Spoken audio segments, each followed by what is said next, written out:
Salut Kimi. Je peux rentrer dans ta bulle? C'est sympa chez toi. Alors regarde, j'ai reçu un objet high-tech que t'as jamais vu encore.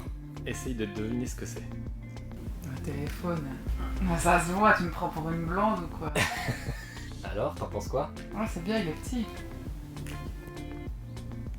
Ah, hello les cocos, c'est Mister Perrier. Eh bien me voici de retour au studio après quelques jours au sein de cette magnifique bulle dans le canton de Turgovie, près du lac de Constance. En tout cas, si vous avez jamais dormi dans une bulle, faites-le, c'est vraiment top, surtout pour voir les étoiles. On a aussi eu le temps de tester le nouveau Galaxy Z Flip 3. Et on va pas se le cacher, il a un côté rétro. Et ouais, à l'époque, les téléphones se pliaient déjà, et ils avaient des antennes. Tu crois qu'ils vont remettre les antennes? Aujourd'hui, je vous donne donc mon avis sur le Galaxy Z Flip 3, tout ça après le générique.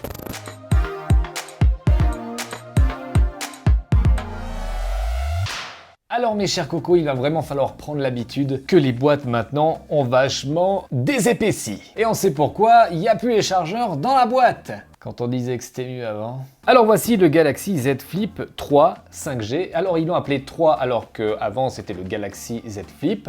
Il n'y a pas eu de 2, moi j'ai pas vu de 2. Mais le 2 en fait c'est la version 5G du Galaxy Z Flip 1. 1, 2, 3. C'est simple, hein? Vous avez rien compris? Moi non plus. Alors, dans la boîte, eh bien on a le smartphone avec manuel, patati et patata, vous connaissez la chanson.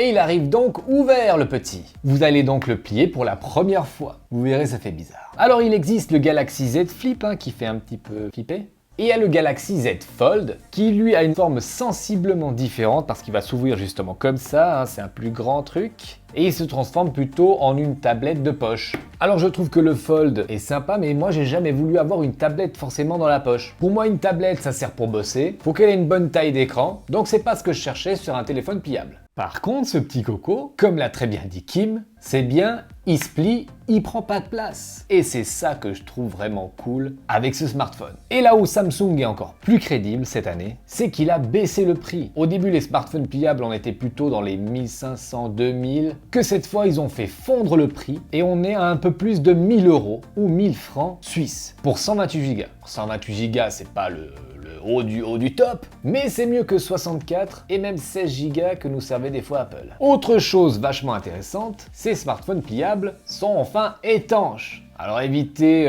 tous les liquides un petit peu bizarres dans l'eau de mer, mais il va pouvoir résister, vous allez pouvoir appeler sur la pluie, etc. etc. Alors qui dit smartphone pliable, dit pliure. Et ouais, pour l'instant, on va pas y échapper. Alors comme me l'a fait remarquer Kim, eh bien non seulement on la voit parfois suivant l'angle, mais c'est pas non plus la mort, mais par contre, eh bien quand on passe dessus, on la sent. Alors au début, ça fait un peu bizarre, c'est normal, mais je pense qu'avec le temps, on va s'habituer. Il n'y a pas de miracle, il y a une charnière, donc il y a une pliure. Par contre, cette pliure est capable de résister à 200 000 ouvertures, 30 ouvertures par jour pendant 18 ans, l'âge légal quoi.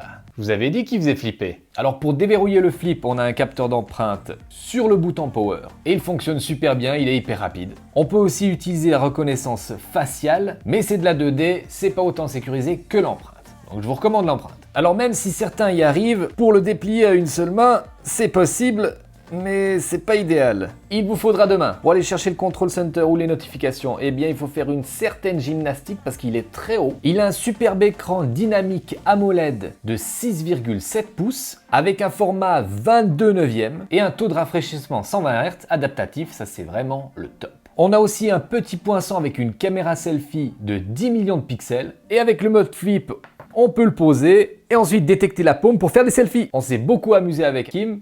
On peut le poser et faire des photos plutôt cool. Et ce qui est cool, c'est qu'on a un mode 2 personnes pour avoir un champ plus grand pour les selfies. Quand il est replié, on a le droit à un beaucoup plus grand écran que par le passé avec les flips. Là, il fait 1,9 pouces. Il nous affiche l'heure et le niveau de batterie. On a aussi les notifications. Et puis on peut ajouter des widgets comme la musique, la météo, les alarmes, même un enregistreur vocal. Et quand on appuie 2 fois, eh bien on peut même faire des photos selfie avec les capteurs principaux qui sont de 12 millions de pixels. On a un grand angle et un ultra grand angle. Et on peut bien sûr les activer directement depuis le petit écran. Et ça détecte bien sûr aussi la paume de la main. Alors c'est bien pratique, mais avec ce format-là, des fois, le cadrage n'est pas comme on l'aurait voulu. Alors les capteurs photos principaux sont très bons, mais après c'est pas les dernières générations, mais ça prend de très bonnes photos un petit peu moins en mode nuit. Et ce qui lui manque, on va dire, c'est un troisième capteur pour faire un zoom optique. On peut aussi filmer en 4K HDR à 60 images par seconde. Et bien avec ce format pliant, on peut l'utiliser comme un ancien caméscope.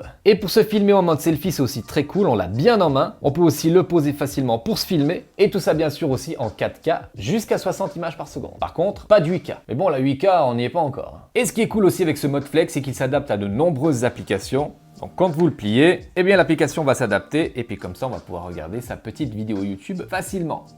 Sinon pour les caractéristiques techniques, on est sur un smartphone haut de gamme, il est compatible 5G avec un processeur dernier cri, le Snapdragon 888 ou 888 pour la Suisse, qui permet une super bonne réactivité. Par contre, eh bien on a seulement une batterie de 3300 mAh. Ça vous permettra de passer une journée juste, mais on est bien loin des smartphones qui ont 4000 à 5000 mAh. Donc l'autonomie, c'est pas son point fort. Par contre, ce qui est cool, c'est qu'il a la charge sans fil, mais aussi la charge inversée. Bon alors, verdict final sur ce Galaxy Z Flip 3. Les points positifs et négatifs. Le format compact et agréable. Regardez, dans la poche ou dans le sac, ça prend vraiment pas de place. L'écran externe est méga cool, beaucoup plus grand qu'avant. Il permet de faire de nombreuses choses. La dalle est vraiment magnifique. On a vraiment les performances d'un haut de gamme. La partie photo est vraiment bonne. On s'amuse vraiment avec les selfies, avec le mode flip. Les smartphones pliables sont enfin étanches et ça c'est vraiment cool. Et puis le prix a aussi baissé. Il est devenu raisonnable. La partie photo en mode nuit n'est pas la meilleure. On a une autonomie restreinte et la charge est plutôt lente. Et puis la pliure qui se voit des fois visuellement et qui se sent sous le doigt. Testez-le avant, ça peut peut-être vous gêner. Dans tous les cas, Samsung, franchement, bravo. Vous êtes les rois des smartphones pliants. Vous les rendez accessibles et vraiment haut de gamme. Vous êtes vraiment sur la bonne voie. En tout cas, si vous voulez un smartphone pliable, eh bien c'est chez Samsung qu'il va falloir vous tourner. Si vous voulez vous le procurer, il y aura les liens dans la description. Si vous voulez vous faire plaisir et soutenir la chaîne, n'hésitez pas à visiter le site de pampling.com. Ils ont des magnifiques t-shirts, des sneakers et même des coques pour smartphone. Et avec le code Perrier, vous avez 4 t-shirts pour 40 €. Faites-vous plaisir. Et ils livrent dans le monde entier. Comme d'habitude, pour soutenir la chaîne, n'hésitez pas à laisser un pouce méga bleu, à vous abonner et à activer la cloche de notification pour ne louper aucune nouvelle vidéo. Je vous dis à très bientôt pour un prochain vlog ou une prochaine vidéo. Mais surtout, faites très attention à vous. Bisous! Ah oui, et j'ai oublié de vous parler des coques. Ils en ont sorti vraiment des pas mal, comme celle-ci. Alors déjà, ça protège super bien le smartphone. Et en plus, il y a une petite lanière pour y placer vos doigts. Donc là, pour faire de la vidéo même un petit peu aventurière, eh bien c'est super cool. Voilà!